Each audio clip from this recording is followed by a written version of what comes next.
যুবকরা এখানে খুব মানে কষ্টে ভোগে আর কি। বুঝি, আমি বুঝি, কারণ আমরা ভুগেছি এক সময়। হ্যাঁ, 8-10টা বিয়ের প্রস্তাব দিয়েছি, মানুষ গ্রহণ করে নাই। হ্যাঁ, কারণ হচ্ছে আমার টাকা পয়সা ছিল না, বাড়ি নাই, টাকা নাই, কিছু নাই। তোমার সাথে বিয়ে শাদী দিয়ে কী হবে, আমরা ভবিষ্যৎ খারাপ করবো নাকি? এখন লাইন ধরে করে কি করে এখন?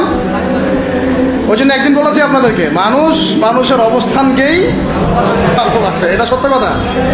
আপনার অবস্থান যদি এখন ভালো হয় না, দেখবেন আপনার পিছনে মেয়ের বাপের অভাব নাই। আর আপনার তো এখন চাকরি বাকরি নাই, জমি জমা নাই, হ্যাঁ, আপনার টাকা পয়সা কম, আপনি দৌড়ান মানুষের পিছনে, আপনাকে পাত্তা দিবে না। দুনিয়া খুব খারাপ, এই জন্য ভাই দুনিয়ার দাস হবেন না, আল্লাহর দাস হয়ে যান। দুনিয়ার পিছনে ছোটেন না, আল্লাহ আপনাকে দুনিয়া পায়ের সামনে এনে দিবেন ইনশাআল্লাহ।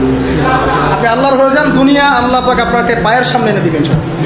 তখন দুনিয়ার প্রতি আপনার মোহ কাজ করবে, সিরিয়াসলি বলছি, মোহ কাজ করবে। আল্লাহ আমাদেরকে সবাইকে পরকালের স্বার্থে কাজ করার তৌফিক দান।